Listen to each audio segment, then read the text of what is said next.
څلور امانت د ما خاوند غیب کړی دی د ما دا څلور بچي پاتې دي هېڅ دی دې رانه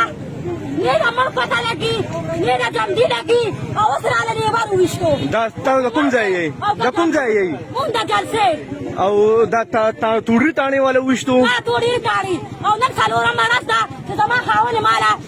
نه د مړ پته لګي او نه د ملګرو دا هغه ښځه وه په کوم چې بله ورځ تشدد شوی و نن د هغې کومه ویډیو چې دا هغه مخې ته راله دا وخت تاسو هغه وکته یعنې که تاسو کتلی وي بله ورځ چې داسې ویلی کېږي چې صوابۍ سیمې سره ډېر تعلق و کم پولیس یو اهلکار چې کم دی هغې پرې تشدد کړی و دې حده پورې چې کم لتې چې دي هغه یې وله ورکړې وي یعنی که مونږ وګورو چې زمونږ پولیس اهلکار چې هغه ولاړ وي زمونږ د حفاظت دپاره زمونږ د سیکورټي دپاره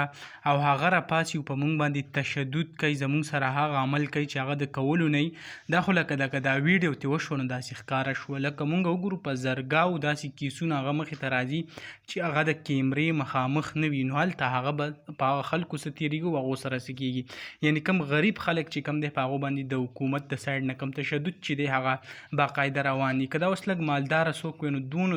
جرت بیا په دې کې نشي کېدی چې دوله یا لته ورکړې وي یا څه ورکړې وي نو زمونږ کوم اعلی احکام چې دي کوم پولیس ډپارټمنټ چې دی هغو ته خواست دی چې په دې باندې یو ایکشن والي او دې له بھرپور سزا ورکړي چې بله ورځ بیا داسې بل پولیس اهلکار د چا سره داسې زیاتې ونه کړي نو دغه لنډه شان ویډیو به تاسو سره هم شریک کړه انشاءالله بله ویډیو کې ملاوو الله حافظ